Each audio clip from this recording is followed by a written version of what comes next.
if they are to offset the continuing casualties. La nuit, je me lève, le rojdisme en mon cœur et mon âme, un cri contre la censure, une force vive vers la vérité. Je m'engage avec foi.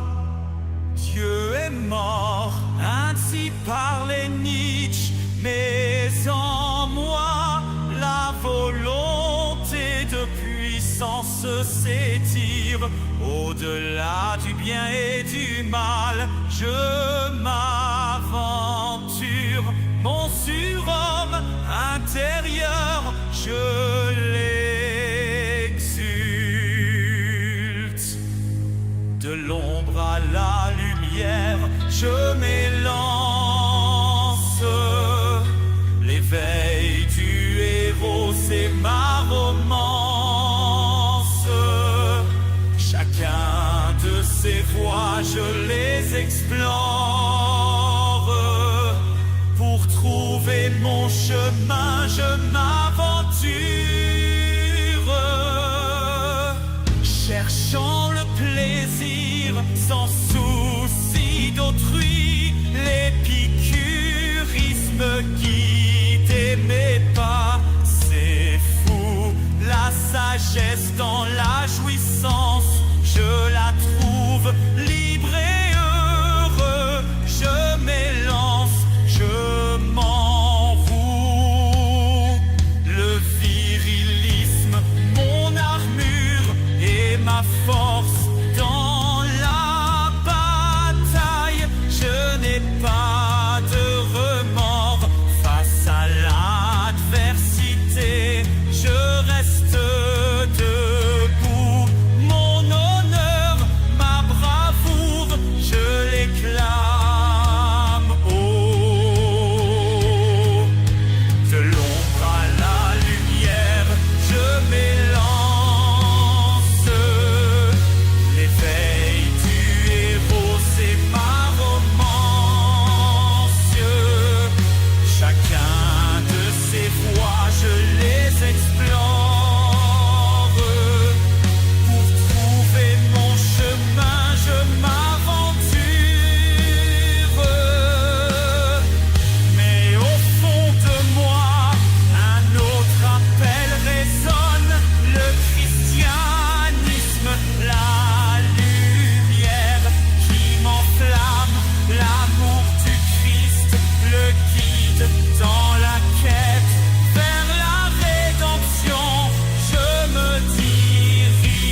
Et bonjour tout le monde, bonsoir, je m'appelle Yann Rochdy, bienvenue en direct de la Révolution culturelle, épisode du 14 janvier 2025.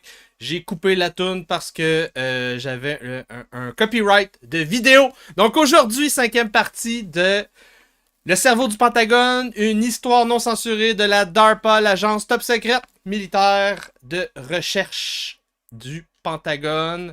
Retour rapide sur les précédents épisodes. Après le début officiel des combats et les premiers bombardements du Nord-Vietnam, ensuite de ça de Hanoï, les Jason arrivent au Vietnam.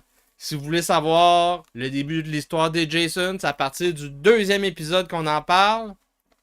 Quelle est la liste des plans utilisés par les Américains pour gagner au Vietnam? Parce que rendu ici, dans l'histoire, on est rendu autour de 1968. Ça, c'est pas bon signe. Mon clavier qui est tombé. On veut pas que ça fasse des problèmes. Désolé pour ça. Donc, qu'est-ce qu'on a? Ouais, donc, on est rendu à une liste de plans. Une liste de plans qui se rallonge d'année en année. On est rendu aux années 64 au début de l'épisode tantôt. La guerre météorologique, les feux de forêt comme armes militaires sont les ancêtres de la géo-ingénierie, le contrôle du climat, la modification du climat. Et on va faire cette histoire-là aujourd'hui. Le vrai enjeu de la guerre moderne depuis 3 siècles. Les gens ont compris que pour avoir des armées de plusieurs centaines de milliers de soldats professionnels, comme dans le temps des empires, par exemple l'Empire romain, les empires Ming, les empires Qing, toutes l'Empire perse, hein, ça monte jusqu'à plusieurs centaines de milliers d'hommes mobilisés en même temps pour arriver à être capable de regrouper une force de frappe comme ça, qui est capable de voyager, traverser des fleuves, des mers, des lacs, des océans, name it. Pour arriver à ça, ça prend de la logistique. C'est ça le secret des empires. Le secret des empires, on l'a découvert en lisant sur l'histoire énergétique moderne. On a découvert que le secret des empires, c'est le contrôle des communications qui permettent le monopole énergétique. Hein? Et sinon, on a une civilisation qui est décentralisée, mais quand il y a un empire qui naît, il contrôle l'information et l'énergie et la ressource par la logistique. Donc, histoire occulte, dans ce 3e épisode sur la guerre du Vietnam, histoire occulte du passage au Chi Minh. C'est l'enjeu de la guerre du Vietnam. Les Américains découvrent, après presque 10-15 ans de guerre secrète, après plusieurs années de guerre officielle, les Américains découvrent que il y a un passage qui traverse plusieurs pays. Le Nord-Vietnam, le Laos, le Cambodge. Et ça permet d'atteindre le Sud-Vietnam en contournant la ligne de front. Et ça les fait chier. Ça fait infiltrer des Vietcong. Donc, l'enjeu de la guerre va shifter. On va découvrir que les bombardements aériens, ça sert à rien. Il faut contrôler ce passage logistique, ce chemin vivant. C'est comme ça qu'ils le décrivent. Histoire occulte de la clôture électronique ou le début de la guerre 5e génération. C'est la fin du podcast aujourd'hui. Donc, après avoir fait une liste de plans, on va être rendu au plan G, quelque part dans l'épisode. Le plan G pour battre les Vietcong. Le secrétaire à la défense McNamara, LBJ, Lyndon Baines Johnson, le président, et la DARPA ont le mandat de créer quelque chose qui va contrôler la ligne de combat. Une genre de structure un système de systèmes qui va être capable de détecter les Viet Cong et de proposer des solutions. Donc, des solutions, boum! C'est comme ça que ça marche. Faut que tu viennes avec tout. Faut que ce soit un bouton. Le président pèse sur un bouton. Ah! Il a détecté des Viet Cong, il pèse sur le bouton, puis là, ils sont morts. Donc, c'est comme ça que ça fonctionne. On veut un système des systèmes. Je vous rappelle, si vous écoutez l'épisode en différé, donc à partir de mercredi le 15, ça va couper à un certain point dans le podcast. Et pour voir le podcast au complet, vous allez devoir vous abonner 5$ par mois. Il y a plusieurs manières de le faire. Via mon infolette Substack, yanrojdi.substack.com. Vous allez pouvoir aller dans la section podcast ici. Il y a tous les podcasts que je fais. Vous pouvez aussi vous abonner sur yanrojdi.com. yanrojdi.com, le site basé sur la plateforme vidéo. Et ultimement, vous pouvez aussi vous abonner sur YouTube. Vous allez dans la section souscription. Et vous allez avoir accès au contenu réservé aux membres en vert avec la petite étoile. Vous pouvez aussi aller dans les listes de lecture. J'ai séparé les podcasts pour ceux qui préfèrent La Nouvelle Acquisition avec Jean-François Gariepi, les podcasts en lien avec certains sujets comme la Bank of International Settlement, l'histoire occulte de la DARPA, l'histoire de la saga de Roxane la Banane, Une Nation sous emprise, les podcasts sur l'histoire de Jeffrey Epstein. Donc, la Guérilla X, les sorcières de la semaine. Donc, à un certain point, ça va couper. Mais, on commence aujourd'hui avec le retour sur les épisodes précédents. Donc, on va y aller par chapitre rapidement. Il faut se remémorer qu'est-ce qu'on a vu parce qu'il y a beaucoup d'informations et donc, par exemple, les lasers, ça revient souvent. Par exemple, géoingénierie, ça revient souvent. Par exemple, l'histoire de l'ordinateur des supercomputers, ça a plusieurs épisodes séquencés. Donc, chapitre 1, on a vu l'histoire occulte des tests de missiles balistiques nucléaires avec le test qui était presque une erreur, qui est presque une catastrophe. Castle Bravo, la première bombe thermonucléaire. On a vu au chapitre 2 que donc le président Eisenhower, déjà à cette époque-là, cherchait des moyens pour contrer ces missiles balistiques nucléaires. On sait qu'il y a une fenêtre d'intervention où on peut les dégommer dans le ciel. Sinon, il n'y a pas de parade possible. Donc, on a testé les EMP, un pulse électromagnétique, pulsation électromagnétique, une onde électromagnétique qui a le but de faire survolter les microprocesseurs et tout ce qui est électronique dans un missile. On a vu aussi dans ce chapitre-là l'histoire, le début de l'histoire dans les années 50 de l'ordinateur. Tout ça encore, c'est tout ça lié à l'agence secrète de développement et de recherche du Pentagone, la ARPA à l'époque. Au début, elle ne s'appelait pas la DARPA. Chapitre 3, on a vu le vis-à-vis de la ARPA au niveau des sciences molles. Ça s'appelle la RAND Corporation, Research and Develop Corporation. Et eux ont développé les jeux de guerre, les doctrines nucléaires, donc la doctrine Mutual Assured Destruction, la doctrine de seconde frappe, les deux premières doctrines nucléaires du gouvernement américain, de l'hégémon planétaire. Chapitre 4, on a découvert que cette histoire de défense civile, de se protéger au niveau civil contre une menace de missiles balistiques nucléaires, ça servait à rien.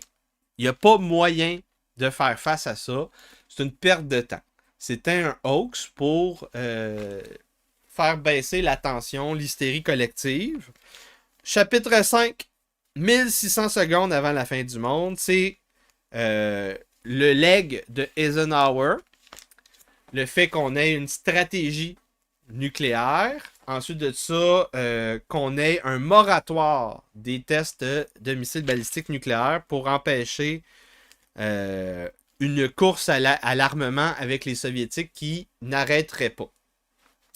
Et pour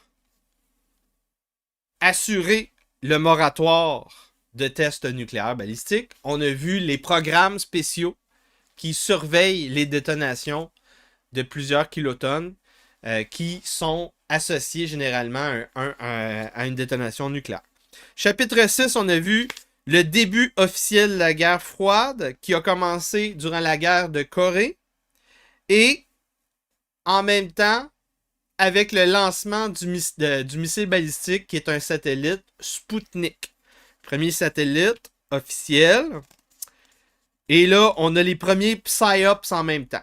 Pendant la guerre de Corée, des pilotes américains qui sont prisonniers de guerre des Nord-Coréens et qui sont mis devant une caméra dans les médias pour dire que les Américains sont coupables de crimes contre l'humanité avec l'usage de trucs biologiques, d'armes biologiques et autres trucs comme ça. On a vu que le prolongement logique de toutes ces opérations, l'opération psychologique pour contrer les prisonniers de guerre en Corée du Nord, la guerre de Corée et le missile balistique nucléaire qui est le missile balistique satellite Sputnik. On veut prolonger ce conflit-là sur d'autres terrains de guerre et on le prolonge où? Au Vietnam. C'est la deuxième partie de la guerre froide. C'est le prolongement logique de ce conflit-là avec les Soviétiques. C'était clairement écrit dans le ciel dès le début des années 50 avec William Goodell qui est allé faire un voyage avec des diplomates et des opérateurs de la CIA et des opérateurs du Pentagone pour préparer le terrain. Donc, chapitre 7, on a vu les techniques, les gadgets développés par la ARPA et l'armée américaine et William Goodell. Technique, guerre psychologique, guerre de guérilla, guerre par proxy et contre-guérilla, counter-insurgency qu'on appelle, au Laos, au Vietnam, en Thaïlande, parce que la guerre du Vietnam n'était pas qu'au Vietnam, il y avait aussi le Laos, la Thaïlande et on pourrait même dire le Myanmar qui était impliqué. Ça allait loin. Il s'est passé pas mal de choses. Chapitre 8, la Rand Corp envoie ses opérateurs au Vietnam de sciences sociales, des anthropologues, et ils pondent les rapports sur les premiers plans pour déjouer les Viet Cong, la guérilla qui essaye de défaire le président catholique pro-occidental. Et on découvre que ça fonctionne pas. Mais le Pentagone ne veut pas ce rapport de la Rand Corporation. Donc on va faire plusieurs rapports. J'en ai vu dans cet épisode-là, il y en avait 6. Je pense qu'on était rendu à 6 rapports. Finalement, on est arrivé avec Léon Gouré, un fraudeur, qui va revenir dans l'épisode aujourd'hui. Donc, chapitre 9, Command and Control, C2 qu'on appelle. Ça, c'est de la terminologie militaire. Faut comprendre. Si vous connaissez pas ça et que vous avez des amis dans l'armée, ils vous spotent assez rapidement. C2, Command and Control, c'est donc le lien de communication avec le centre de commandement et tout ce qui permet de faire rentrer de l'information sur où est la menace, quelles sont les règles d'engagement, c'est quoi mes objectifs, c'est quoi le théâtre d'opération, c'est quoi le champ de bataille, c'est quoi tout ça là. Donc ça, tout ça est centré sur dans la terminologie C2 à l'époque. Aujourd'hui, c'est même C3, C3U. Il y a plusieurs variations de tout ça. Donc à l'époque, ça s'appelait Command and Control. C2 au Vietnam, le développement de comment on peut centraliser l'information pour permettre d'avoir une vue d'ensemble à un niveau étatique. Pas simplement comme sur une hauteur quand tu es un général à l'époque des guerres victoriennes comme Napoléon. Tu te mets sur une falaise ou un mont, un pic, whatever, une passe. Ben, maintenant, tu peux être dans un avion. Et même des fois, tu peux même être à Washington, en dessous de la Maison-Blanche, dans un bunker. Puis tu regardes, puis tu as une transmission directe sécurisée qui s'en va sur un G-Star qu'on appelle. On va voir dans plusieurs épisodes. Pas G-Star, J-Star. Et ce J-Star-là, c'est un avion avec un radar de 2 étages au-dessus du cockpit. Et ça transmet une vue de tout ce qui se passe sur un horizon gigantesque. Donc, ça, c'est le début des années 70 que ça va arriver. Non, 90. Désolé. Donc, Command and Control, on a vu ça. L'ancêtre d'Internet, ARPANET. Donc, on a voulu créer un moyen pour faire venir les informations des drones, des avions à un centre de commandement. Et là, le centre de commandement peut analyser et proposer des choses, des vecteurs d'approche, des ressources à utiliser. Et on peut dispatcher l'information, par exemple, la localisation radar à un autre bande d'opérateurs des avions qui sont dispatchés, par exemple. Chapitre 10, on a vu le Vietnam Motivation and Morale Project. Donc ça, c'est le dernier programme qui a été financé par le Pentagone, la ARPA, pour vendre leur recherche et développement de nouveaux armes. Parce que à chaque fois qu'ils envoyaient des académiques, des scientifiques de sciences sociales pour voir comment les plans du Pentagone avec la technologie et les techniques, les opérations psychologiques fonctionnaient, à chaque fois, ça ne fonctionnait pas. On l'a vu, le Strategic Hamlet Program, ça marche pas. On a vu l'agent orange, ça fonctionne pas. On a vu le bombardement, ça fonctionne pas. Et sont écœurés d'avoir des chercheurs qui sont trop négatifs. Donc, ils envoient de plus en plus des yes men. Et la dernière itération de ce système-là, donc le Pentagone qui justifie lui-même sa recherche, qui ne fonctionne pas dans le théâtre d'opération du Vietnam. Ça s'appelle le Vietnam Motivation and Morale Project. Comment détruire la motivation. Comment découvrir c'est quoi les motivations des Viet Cong et comment détruire leur morale. Donc, on envoie les scientifiques au Vietnam qui vont écrire ce que l'on veut. Donc, premier plan, la guerre chimique, agent orange et autres couleurs, agent arc-en-ciel, comme ça qu'on va les appeler. Deuxième plan, le plan de colonialisme, l'urbanisme centralisé, les Strategic Hamlet Program du président Diem, des colonies où on délocalisait des citoyens animistes qui sont très, très, très attachés à leur terre, parce que souvent, ils ont des tombes ancestrales dans cette région-là. Ils vénèrent au niveau religieux des forêts, des fleuves, des cours d'eau, des montagnes, peu importe. Donc, ça que tu délocalises ce genre de choses, ce genre de peuple-là, c'est l'équivalent du colonialisme que les Autochtones ont vécu au Canada, avec les pensionnats autochtones. Et ensuite de ça, on a eu les scientifiques qui ont été envoyés dans les prisons secrètes avec des conseillers pour savoir ce qui se passait du côté de l'ennemi. Et on a vu que ils étaient très motivés. En fait, les prisonniers de guerre dans des prisons secrètes de la CIA se voient comme des combattants anti-impérialistes. Donc, mais évidemment, le Pentagone ne voulait pas savoir ça. On découvre que le Nord-Vietnam est l'endroit qui fournit logistiquement les Viet Cong. Et donc, on commence le quatrième plan, les bombardements de masse. Et ça ne fonctionne toujours pas. Alors, on va mettre les top cerveaux du Pentagone, de la Rand Corporation, de la ARPA sur le dossier. Les Jason arrivent au Vietnam. Et c'est la fin de la section gratuite si vous écoutez le podcast en différé à partir de demain, le 15 janvier. Donc, je vous rappelle, pour écouter le podcast au complet, vous allez dans la section podcast sur yanrojdi.substack.com, mon infolette, ou ben donc, vous allez sur yanrojdi.com, ou ben non, vous restez sur YouTube, vous vous abonnez, vous allez dans la section souscription, 5$ par mois, c'est un café par mois pour avoir accès à tout ce contenu-là, unique au Québec, et on continue la révolution culturelle. Merci beaucoup. Abonnez-vous à ma chaîne YouTube québécois pour de reviews de I can't read French very well.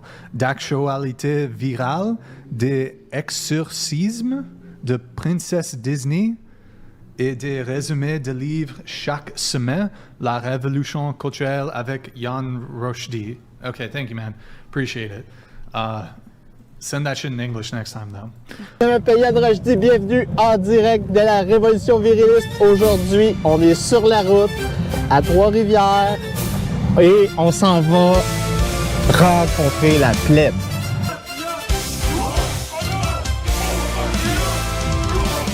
Patriciens unis dans la tempête, nous luttons pour la vérité. Notre chant, un cri de résistance, dans l'ombre nous détenons la lumière. Même dans la défaite, notre force est vive. Grâce à la vérité, l'amour, la clarté, nous nous relevons plus fort. Dans la lutte finale, nos voix s'élèvent. Contre la nuit, contre le mensonge.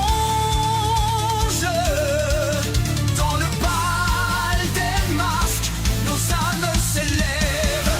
La danse des masques, où l'ombre et la lumière se livrent bataille. Même dans la défaite, la vérité apparaît. Les masques tombent dans cette danse des masques.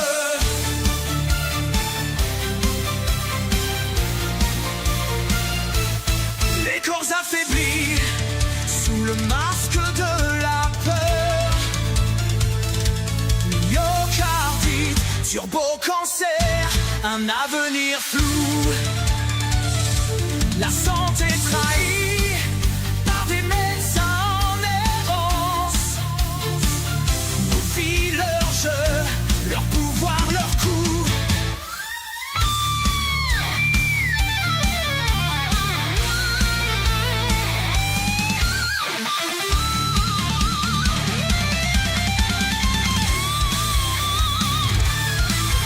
Les écoles, lieu de l'ignorance. Les jeunes dans l'ombre ils trébuchent. L'éducation, un champ de désillusion. La vérité de nos livres s'échappe. La danse des masques, où l'ombre et la lumière se livrent bataille. Même dans la défaite, la vérité apparaît. Les masques tombent dans cette danse des masques. Les masques médiatiques enfin tombent. Propagande, mensonge, la vérité les fuit. Dans cette danse, la connaissance se décompose. Les voix libres, vous les étouffez.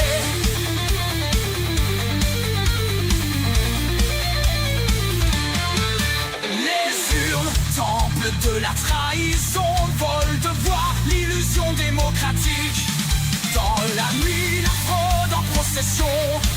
Notre avenir dans l'ombre critique.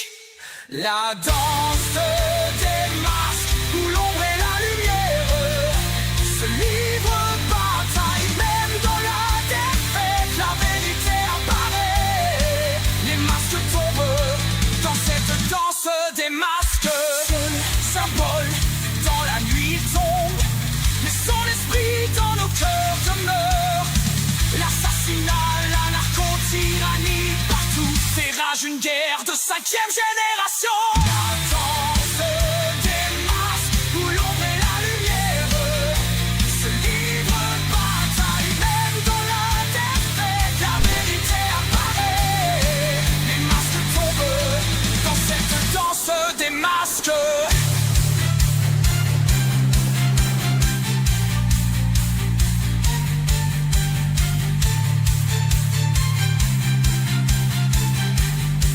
La nuit s'étend dans le